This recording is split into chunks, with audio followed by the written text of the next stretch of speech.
आचार्य श्री के निर्माता युग प्रधान गणाधिपति तुलसी को हमारा नमन। आचार्य श्री द्वारा निर्मित रचित महातपस्वी आचार्य महाशमन जी को हम सबका नमन। सूफियों में एक कहावत है, गुरु का पल्ला पकड़ लो बहिष्ठ तक पहुंच जाओगे। बहिष्ठ यानी मुक्त धाम तक पहुंच जाओगे।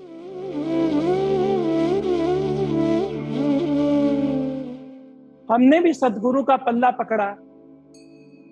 हम में से कितने लोग बहिष्ठ तक पहुंच पाए, उस पवित्रता के छोर तक पहुंच पाए, उन सिद्धियों के छोर तक पहुंच पाए। शायद हमने पल्ला ही ठीक से नहीं पकड़ा।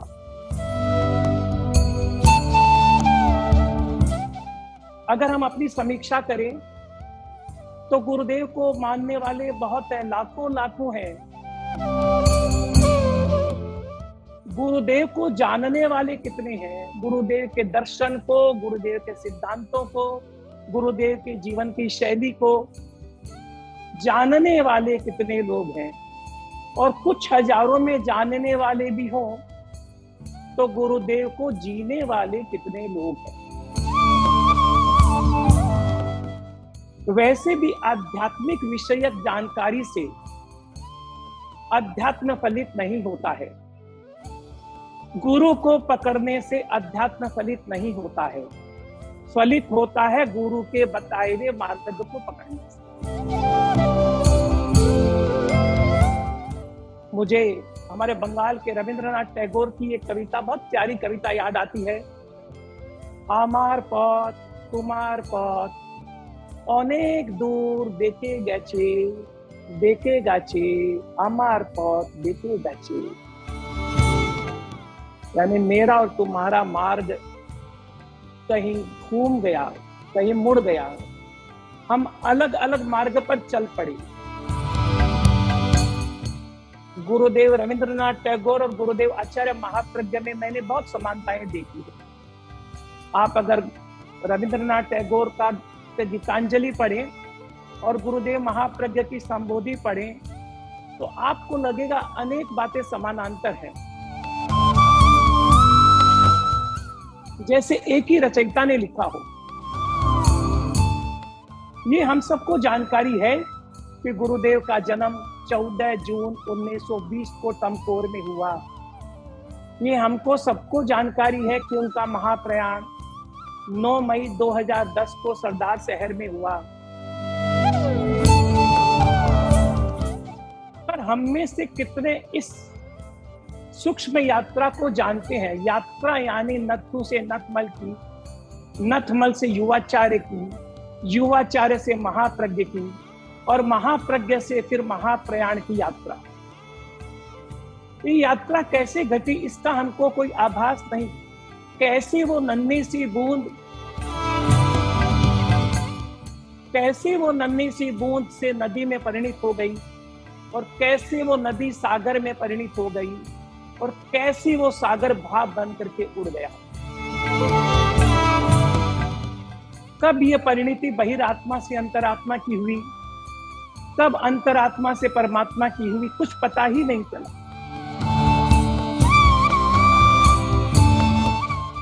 वो इसलिए नहीं चला कि यात्रा बहिर नहीं आंतरिक थी। ये यात्रा स्थूल से सूक्ष्म की थी। ये यात्रा आत्मा से परमात्मा की थी। ये यात्रा भक्त से भगवान की थी। यह यात्रा बिंदु से सिंधु की थी। असदो मां सदो गमया तमसो मां ज्योतिर्मय मृत्यु मां अमृतो गमया। यह यात्रा असत्य से सत्य की ओर थी, तमस से प्रकाश की ओर थी और मृत्यु से अमरत्व की ओर थी। इसको ऐसे समझें जैसे जीसू कब जीसस क्राइस्ट बने पता ही नहीं चला। जैसे गौतम सिद्धार्थ गौतम बुद्ध बन गए, जैसे वर्धमान भगवान महावीर बन गए, जैसे नरेंद्र स्वामी विवेकानंद बन गए, ठीक वही प्रक्रिया थी कि नथु आचार्य महाप्रज्ञ बन गए। ये सारी की सारी जो प्रक्रिया है, ये पूरी आंतरिक है, प्रज्ञा के जागरण की प्रक्रिया है, मूर्छा से होश की यात्रा है, और ध्यान की भाषा में कहूं तो मन और इंद्रियों के परे की यात्रा है। कहते हैं मानव जन्म बहुत दुर्लभ है, 84 लाख योनियों में एक मानव जन्म, यानी 84 लाख पॉसिबिलिटीज हैं, उसमें एक पॉसिबिलिटी मानव की है। इतना दुर्लभ जिसको देवता भी तरसते हैं। और मानव जीवन मिल भी जाए तो धर्म में रुचि होना, या कहूं तो स्वयं में रुचि होना, स्वयं की आत्मा में रुचि होना और भी दुर्लभ है। और कहीं किसी की धर्म में रुचि भी हो, स्वयं में रुचि भी हो, तो धर्म संग का मिलना इस युग में बहुत दुर्लभ है। और कहीं धर्म संग मिल भी जाए, हम इतने लकी हों, तो सबसे दुर्लभ है सद्गुरु का मिलना। इस युग में वक्ता, प्रवचनकार, कथाकार बहुत मिल जाएंगे, प्रोफेसर बहुत मिल जाएंगे, पर संत कहाँ है, सिद्ध पुरुष कहाँ है, सद्गुरु कहाँ है जो हमें सद्मार्ग दिखाए, जो सद्मार्ग में जिए और हमें बताए कि सद्मार्ग का ये प्रक्रिया है। हमारा परम सौभाग्य था, हम बहुत सौभाग्यशाली हैं कि हमें जीवन में सद्गुरु का सानिध्य मिला। और गुरुदेव महाप्रज्ञ व्यक्ति नहीं थे, मैं कहता हूं व्यक्तित्व भी नहीं थे। आचार्य महाप्रज्ञ अपने आप में एक संपूर्ण संस्कृति थे, एक जीवन शैली थे, एक ऐसी विशिष्ट जीवन शैली जिसमें एक तरफ राम की मर्यादा दिखती थी तो दूसरी तरफ कृष्ण का दृष्टा भाव, कृष्ण की तटस्थता। एक तरफ बुद्ध की करुणा अभिव्यक्त होती थी तो दूसरी तरफ महावीर की अहिंसा। एक संपूर्ण व्यक्तित्व, एक विराट व्यक्तित्व, एक दिव्य व्यक्तित्व।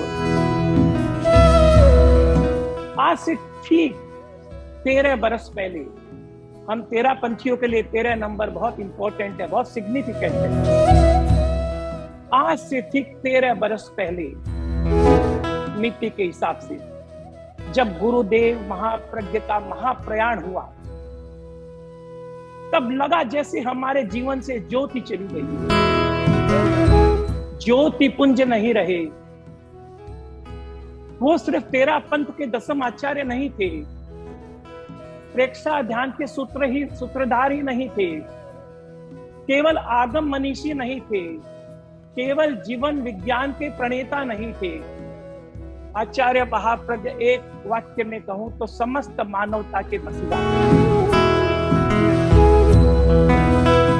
13 बरस पहले सरदार शहर में जब ये कुछ घटा तो लगा जैसे मानवता का सूरज डूब गया है,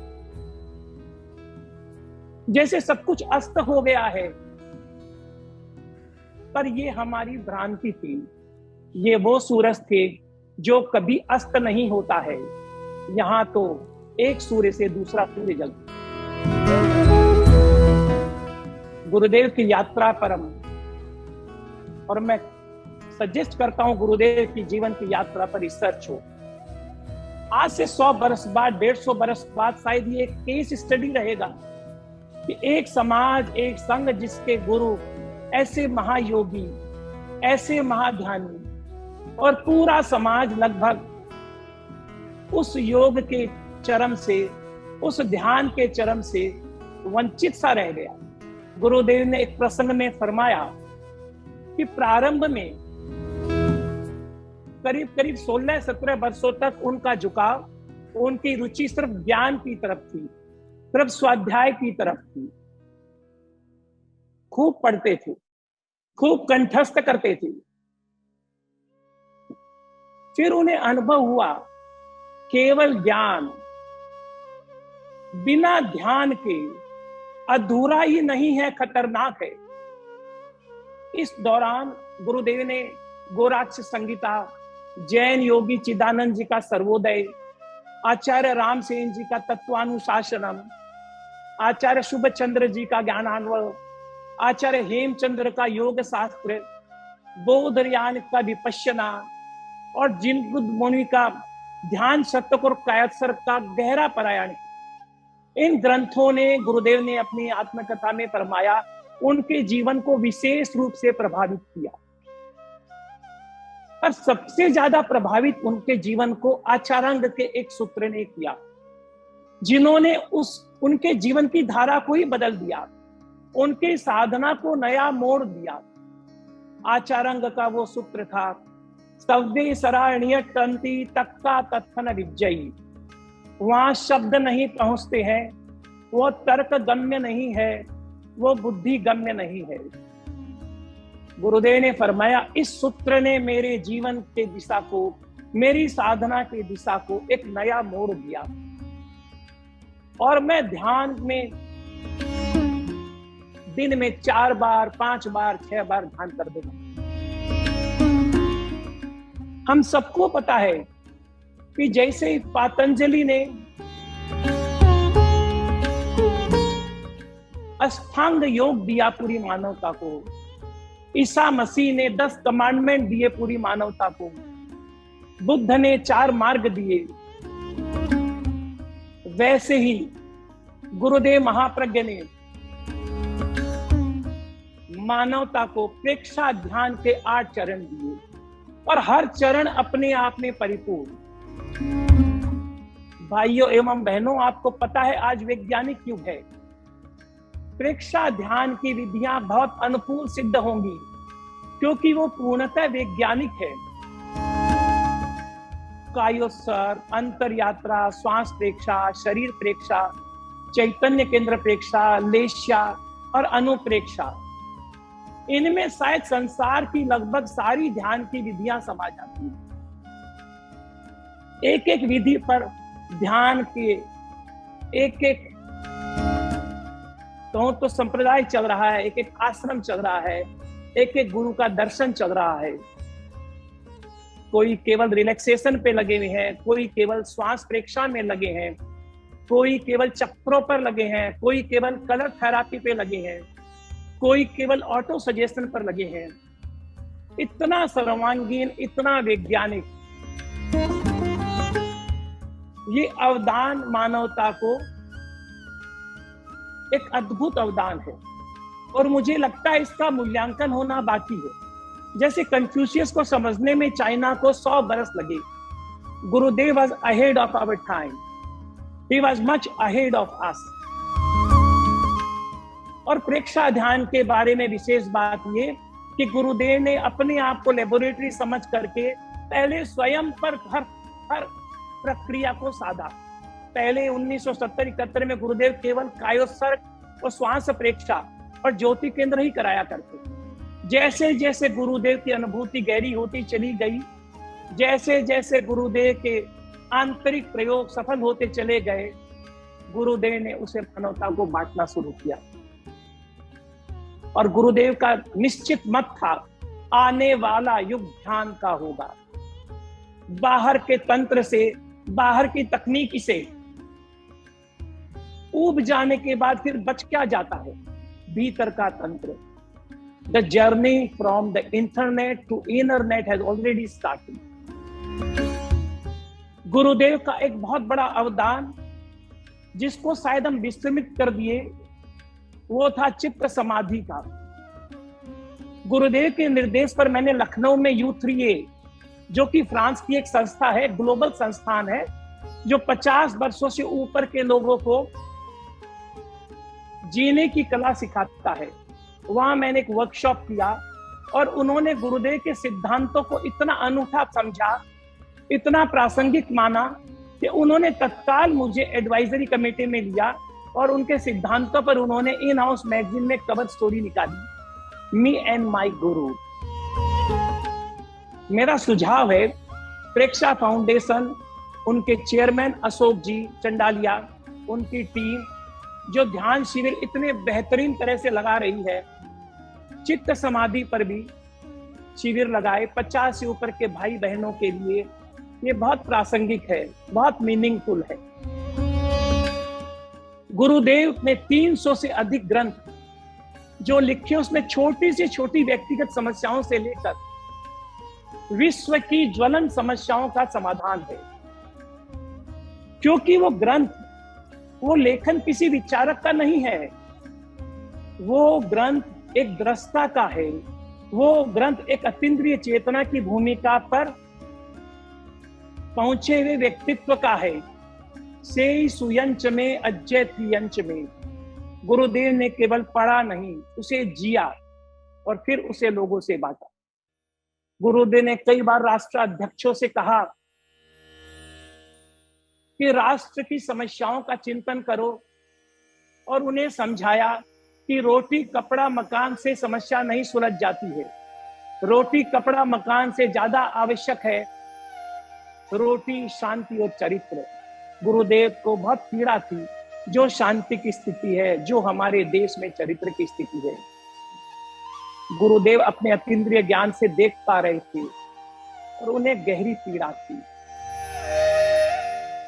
अतीन्द्रिय ज्ञान हार्वर्ड यूनिवर्सिटी से या ऑक्सफोर्ड यूनिवर्सिटी से नहीं आता है। गुरुदेव कभी यूनिवर्सिटी में क्या, स्कूल में भी नहीं गए।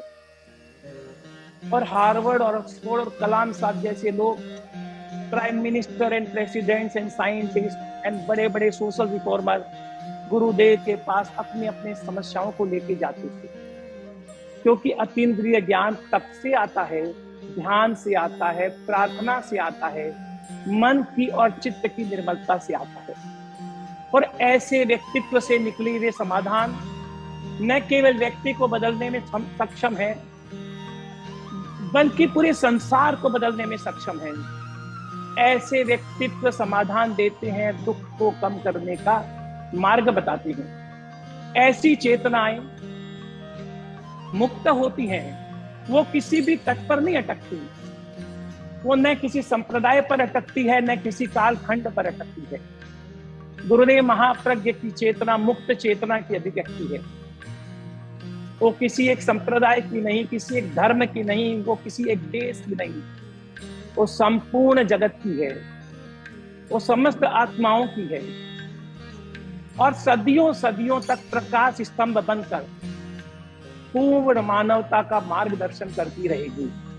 इसी मुक्त चेतना की अभिव्यक्ति थी गुरुदेव द्वारा स्वयं अपना परिचय देने की भाषा। गुरुदेव से पूछा गया, आपका परमात्मा कौन है? गुरुदेव ने बड़ा सरल सा उत्तर दिया, मेरी आत्मा से हटकर कोई परमात्मा नहीं है। गुरुदेव से पूछा गया, आपकी प्रार्थना कौन सी है? गुरुदेव ने कहा, रिनंसिएशन इज माय प्रेयर, मेरा त्याग ही मेरी प्रार्थना है। आपका समर्पण किसको है? मेरा समर्पण मैत्री को है। आपकी शक्ति का स्रोत क्या है? मेरा संयम, self restrain is my power, मेरा संयम ही मेरी शक्ति है। और अंत में उनसे पूछा गया, आपका धर्म क्या है? तो गुरुदेव ने जिस व्यापकता से उसका उत्तर दिया, उससे शायद सारा देश धर्मनिरपेक्ष हो जाए, सारे सांप्रदायिक द्वंद्व समाप्त हो जाए। उन्होंने कहा, अहिंसा ही मेरा धर्म है। इस व्यापक दृष्टिकोण से, इस सर्वांगीण दृष्टिकोण से गुरुदेव का कद इतना ऊंचा हो गया, गुरुदेव की दिव्यता इस हद तक पहुंच गई कि जैसे महात्मा गांधी के स्पिरिचुअल गुरु श्रीमद राजचंद्र जी थे। महात्मा गांधी को पूछा गया, आपके जीवन को सबसे ज्यादा प्रभावित किन्होंने किया? तो उन्होंने कहा श्रीमद रायचंद्र जी ने और एरिस्टोटल, टॉल्स्टॉय ने। उसी प्रकार डॉक्टर एपीजे अब्दुल कलाम के स्पिरिचुअल मेंटर आचार्य महाप्रज्ञ जी बन चुके थे। ये अद्भुत समागम था, ये अद्भुत स्थिति थी कि डॉक्टर एपीजे अब्दुल कलाम जो जो विज्ञान के चरम शिखर पर थे, अपना जन्मदिन गुरुदेव के चरणों में मनाने आया करते थे। पहली बार मेरे ख्याल से इतिहास में अध्यात्म के शिखर पुरुष और विज्ञान के शिखर पुरुष का एक अद्भुत संगम हुआ। पहली बार गुरुदेव ने एक ऐसी समस्या को सुलझाने का काम गुरु डॉक्टर कलाम को दिया। कलाम साहब ने कई बार अपने लेक्चर में कहा, this is the most difficult task for me and I have decided to dedicate my rest of life to resolving this issue.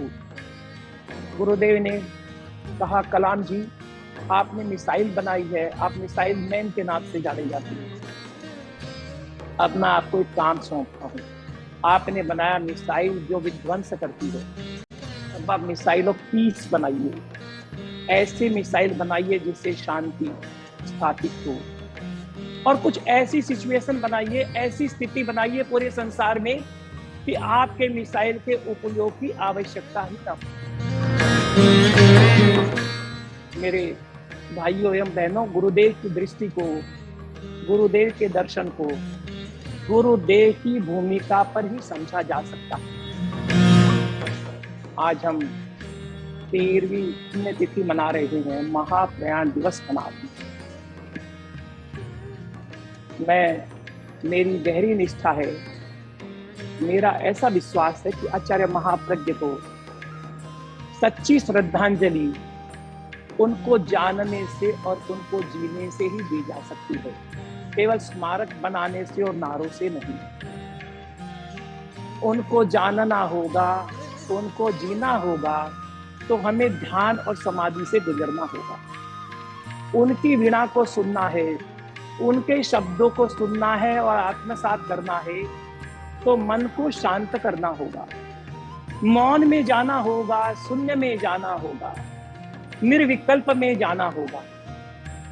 लोग कहते हैं गुरुदेव का सानिध्य नहीं रहा, मैं कहता हूं आज भी गुरुदेव का सानिध्य है, मिल रहा और वैसे ही मिलता रहेगा जैसे पहले था।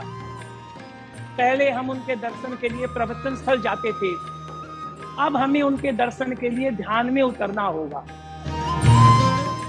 अब उनकी वाणी सुनने के लिए मन को शांत करना होगा, पवित्र बनाना होगा। एकांत, मौन और ध्यान ही पथ है गुरुदेव से तारतम्य जोड़ने का, गुरुदेव से सानिध्य प्राप्त करने का। समय की सीमा है। गुरुदेव के कुछ दर्शन जो चेतना को सीधे चोट करते हैं, जो जीवन में सीधा अर्थ रखते हैं, जो जीवन के लिए मूलभूत जरूरत है, कुछ बिंदु आपसे शेयर करूंगा और फिर हम गुरुदेव के बताए हुए पथ पर प्रेक्षा ध्यान पर चलेंगे, कुछ समय के लिए ध्यान करेंगे। आचार्य महाप्रज्ञ जी के दर्शन के कुछ मूलभूत बिंदु हैं। पहला बिंदु है, परिवर्तन प्रयोग से आता है। परिवर्तन बातों से नहीं आता है, परिवर्तन प्रवचन से नहीं आता है, परिवर्तन स्वाध्याय से नहीं आता है, परिवर्तन केवल भक्ति से नहीं आता है। जीवन में परिवर्तन केवल प्रयोग से आता है। दूसरा सूत्र, अतीत को काट कर और भविष्य को बंद कर कर केवल इस क्षण को देखना, केवल वर्तमान को देखना ही ध्यान है। गुरुदेव ने साधना का बहुत सरल और बहुत सटीक अर्थ बताया। साधना का कोई मतलब है तो वो ये है, अप्रतिक्रियात्मक चेतना का विकास करना। साधना का एक शब्द में लक्ष्य यही है। और ध्यान का लक्ष्य क्या है? जहां कुछ नहीं है वहां जाना ध्यान है, या फिर कहूं तो जहां सब कुछ है वहां जाना ध्यान है। धर्म और धार्मिक के बारे में गुरुदेव ने बहुत सटीक रास्ता बताया कि धार्मिक को कभी भी ये कामना नहीं करनी चाहिए, कभी भी ये इच्छा नहीं करनी चाहिए कि कष्ट ना आए। कर्मों का उदय होगा तो कष्ट तो आएंगे, ये तो नियति है, ये तो लॉ ऑफ नेचर है। बल्कि हर धार्मिक को यह कामना करनी चाहिए कि कष्ट आए तो साथ में समता भी आए, साथ में सहिष्णुता भी आए। गुरुदेव ने करारी चोट कर करके आज के युग को डिफाइन किया कि मैं वर्तमान को न तो आर्थिक युग मानता हूं, न मैं इस युग को तनाव का युग मानता हूं, न मैं इसे वैज्ञानिक युग मानता हूं, न मैं इसे तार्किक युग मानता हूं। मैं इसे हिंसक युग मानता हूं, क्योंकि व्यक्ति औरों की हिंसा से बढ़कर स्वयं की हिंसा कर रहा है। सबसे बड़ा दुर्भाग्य है इस युग का, हम स्वयं की हिंसा कर रहे हैं। कषाय भी एक स्वयं के प्रति हिंसा है, क्रोध, मान, माया, लोभ भी स्वयं के प्रति हिंसा है, अनेकांत को इग्नोर करना भी स्वयं के प्रति हिंसा है। गुरुदेव कहते थे पहले स्वयं से मैत्री करना सीखो, अपने तन से, अपने मन से, अपनी आत्मा से। हर मैत्री स्वयं से शुरू होती है। सातवां गुरुदेव ने फरमाया था एक प्रसंग में, अहिंसा आदमी का सबसे बड़ा सुरक्षा कवच। अहिंसा के बारे में गुरुदेव ने बहुत शोध किया और गुरुदेव का ये सिद्धांत था, इससे अगर हम गहराई से समझ लें तो शायद अहिंसा को नया रूप मिले। हमारा भोजन अधिक से अधिक अहिंसक हो। भोजन से हमारे रसायन बनते हैं और रसायन से हमारे हिंसा और अहिंसा का विकास होता है। आहार के विवेक पर गुरुदेव का बहुत गहरा चिंतन, और इस युग के लिए गुरुदेव की सोच थी, ये 9वां सूत्र है, असहिष्णुता और सुविधाओं ने हिंसा को जन्म दिया है। जितनी सुविधाएं बढ़ रही है, जितनी असहिष्णुता बढ़ रही है, सुविधाओं से असहिष्णुता बढ़ रही है और असहिष्णुता से हिंसा बढ़ रही है। हिंसक कौन है, इसकी परिभाषा गुरुदेव ने बताई। हिंसक वो है जो हृदय से बुद्धि की ओर जाता है, जो बुद्धि से सोचता है, वो हिंसक। अहिंसक वो है जो जिसका फोर्स, जिसकी चेतना बुद्धि से हृदय की ओर जाती है। जो बुद्धि से सोचता है वो हिंसक होता है, जो हृदय से सोचता है वो अहिंसक होता है। शायद हमारे कहीं न कोई ग्रंथि ही जैसे सूख गई हो, व्यक्ति में अहिंसा का नया रूप सामने आए। गुरुदेव के दर्शन से, गुरुदेव के कृपा से, गुरुदेव के सिद्धांत से और प्रेक्षा फाउंडेशन जो इस बृहद स्तर पर काम कर रही है, अशोक जी, अमित जी, राहुल जी, सुधा बहन, उषा बहन और इतने तमाम भाई बहन इस जनरेशन के, जो जिस समर्पण से, जिस सिंसियरिटी से काम कर रहे हैं, मैं उन सबको प्रणाम करता हूं। और इस मंच पर मैं ये निवेदन करूंगा, ये सुझाव दूंगा कि हम ऐसी स्थिति बनाएं कि ध्यान घर घर तक पहुंचे, ध्यान व्यक्ति व्यक्ति तक पहुंचे, क्योंकि इसके अलावा इस युग के पास दूसरा कोई समाधान नहीं। ओम अरहम, ओम अरहम, ओम अरहम, ओम शांति, ओम शांति, ओम शांति।